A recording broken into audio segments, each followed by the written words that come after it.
You're watching MCTV, MississippiCoastTV.com, local origination programming.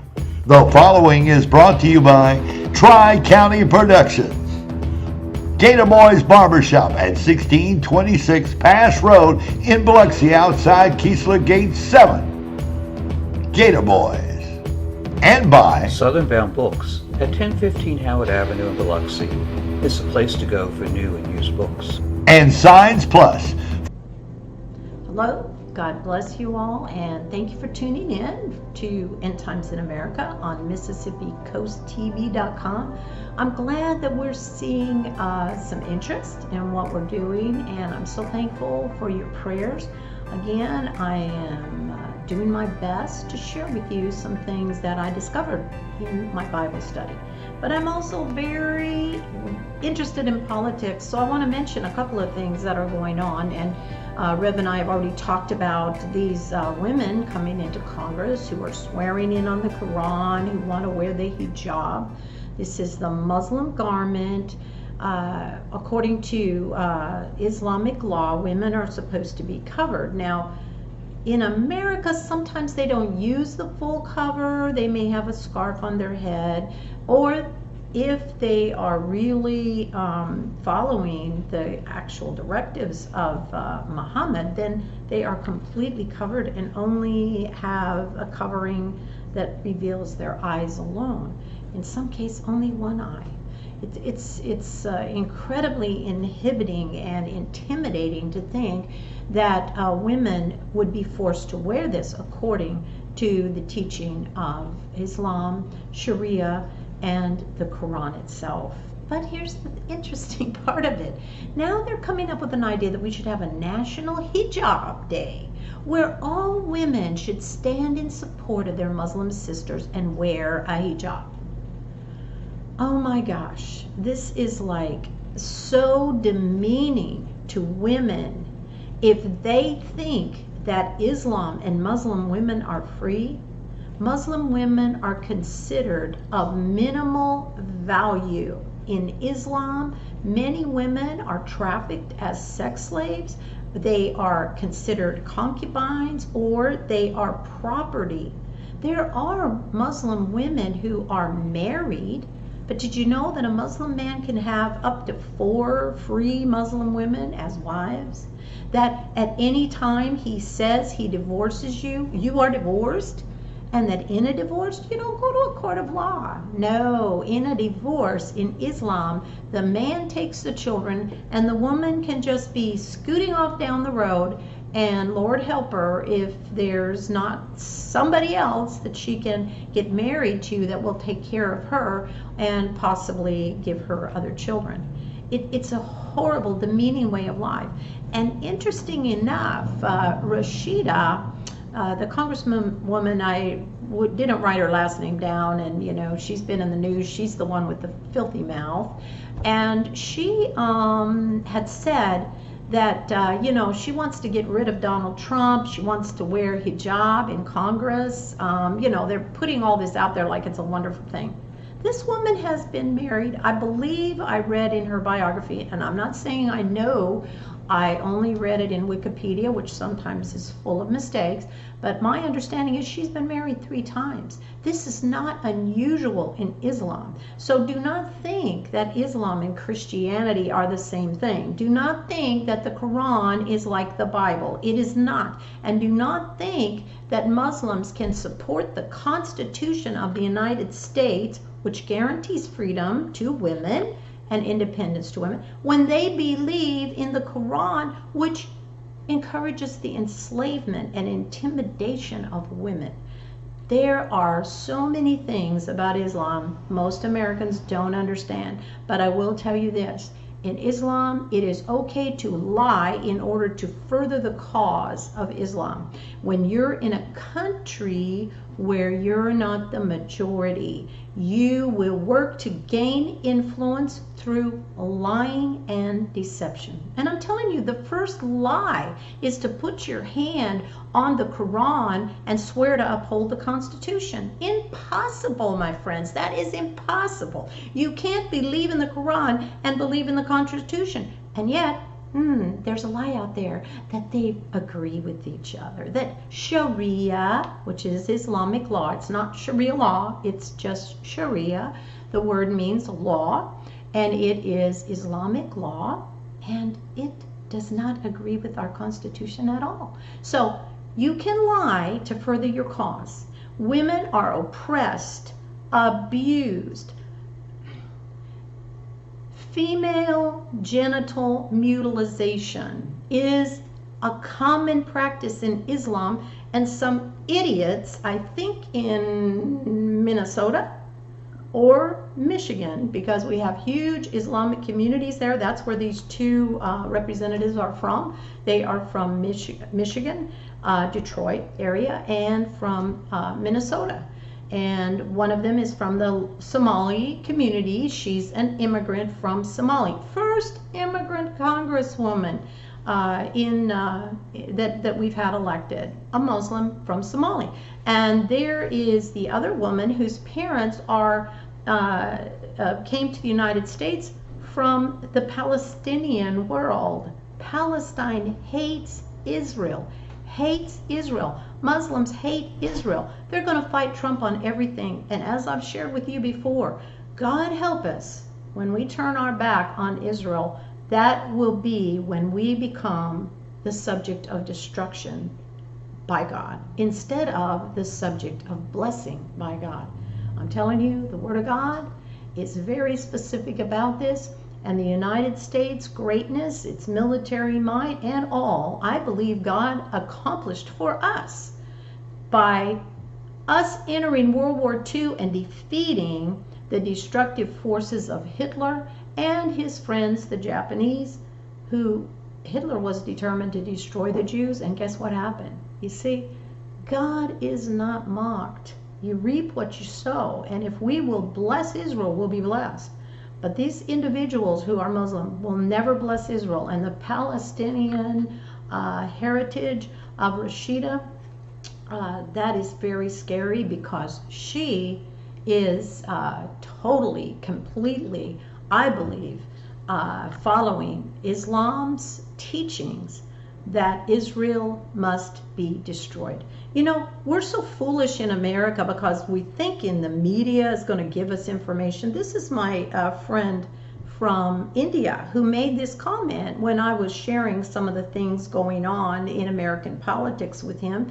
And this is what he said. Well, sister, I'm not that familiar with American politics, but I can tell you American media is nothing but a tool which manipulates reality. Because those people who really control your media are the same people who have been plotting conspiracies against America and the world. They play games from both sides. They have their puppets of plots in both Democrats and Republicans. You know what I told them? I couldn't agree with you more. This is a man who lives in India and says he doesn't understand that much about American politics. I think he does understand about American politics. I think he does understand about American media. And you know what? That's why I'm very thankful. You know, I don't agree with everything Rev says. You know that. That's why we have good conversations. However, I do agree that this medium of being able to do this TV program allows us to speak the truth. You know, sometimes we just give our opinions, but that's okay. We're free to do that in America. We're all free to express our opinion in America. But I'm telling you, not in a Muslim country. You can't express your opinion at all. In fact, they are attempting to limit free speech in America, and guess who is one of the primary offenders? My friend, who I know is going to come on and do an interview. He'll be on the show with me through the phone, and he's going to talk about being arrested at the Mall of the Americas in Minneapolis. Guess what? Minnesota, where we are seeing this again, this powerful group of people coming into political office. They want to stop free speech. Am I wrong? No, this man was arrested because He was in the mall. Some Muslim men, or a group of Muslims, were talking with him and asking him why he was no longer a Muslim. And he told them he was from Iran, and they said, "Oh, you must be Muslim." He said, "No, I'm a Christian now." They asked him why was he a Christian. He shared a little bit of his testimony. Believe it or not, someone, another Muslim in the mall, heard the conversation, overheard it, wasn't a part of it, went and reported him. The security people came and said, "You can't talk like that in here. You can't have a private conversation about Islam and the Christianity. You can't share in a public place in the Mall of America." My friend was shocked, but basically that broke up the conversation. So they left, went to eat. When he left and he was on his way out, not only were the security of the mall there, but the police arrested him. They put him in jail. They handcuffed him, and they criminally charged him. He is still waiting to find out his fate. The original hearing happened in December. You might have heard of my friend. You can look him up online, Ramin Parsa. And as he was talking with his attorneys, they said, "Oh my gosh, they should dismiss these charges. This is ridiculous. You have freedom of speech in America." Guess what? The prosecutors would not drop the charges. Very scary. Do you know we have a Muslim in charge of the law now? The Attorney General of Minnesota is none other than, oh gosh, I hate when I forget somebody's name just off the top of my head. Anyway, I want to say Eric Holder, but it's not him. It's Keith Ellison, the former congressman from Minnesota, Muslim congressman from Minnesota, is now in charge. He is the head legal officer, the Attorney General of Minnesota. And my friend was arrested there because he talked about Jesus to some Muslims. Do you know in Islam, the punishment for talking about Jesus to Muslims is to be beheaded? Now, I don't think my friend's going to get beheaded, but pray for him. He is being persecuted because they want to institute the end of freedom of speech so that it's illegal for you to talk against Islam. It's illegal for you to say something disparaging about Mohammed, who they believe is a prophet, who was not, but a false prophet, yes.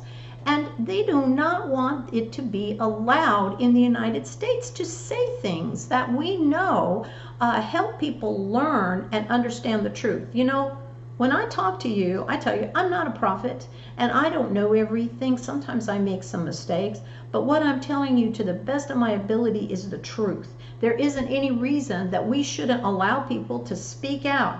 Our founders created freedom of speech for one reason, and that was so that the truth could be weighed out.